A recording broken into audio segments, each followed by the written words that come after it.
நுவரெலியாவில் crystal methamphetamine ace போதைப்பொருள் தயாரிக்கும் தொழிற்சாலை ஒன்று கண்டுபிடிக்கப்பட்டுள்ளது. இந்த தொழிற்சாலைக்கு கெஹல்பத்தர பத்பே என்று அழைக்கப்படும் மந்தினு பத்மசிறி 40 இலட்சம் ரூபாவுக்கும் அதிகமாக முதலீடு செய்துள்ளதாக அமைச்சர் ஆனந்த விஜயபால தெரிவித்தார். நுவரெலியாவில் ஒரு வீடு வாடகைக்கு எடுக்கப்பட்டு இந்த போதைப்பொருள் தொழிற்சாலை இயக்கப்பட்டதாகவும், இதற்காக 2000 கிலோவுக்கும் அதிகமான இரசாயனப் பொருட்கள் நாட்டிற்கு கொண்டுவரப்பட்டுள்ளதாகவும் அவர் வெளிப்படுத்தினார். இலங்கையில் ஏஸ் போதைப்பொருள் உற்பத்தி செய்யப்பட்டுள்ளமை மிகவும் கவலைக்குரிய விடயமாகும்.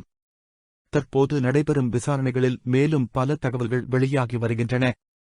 இது தொடர்பாக கடுமையான விசாரணைகளை மேற்கொள்ள வேண்டியுள்ளது என்று அமைச்சர் விஜயபால கூறினார்.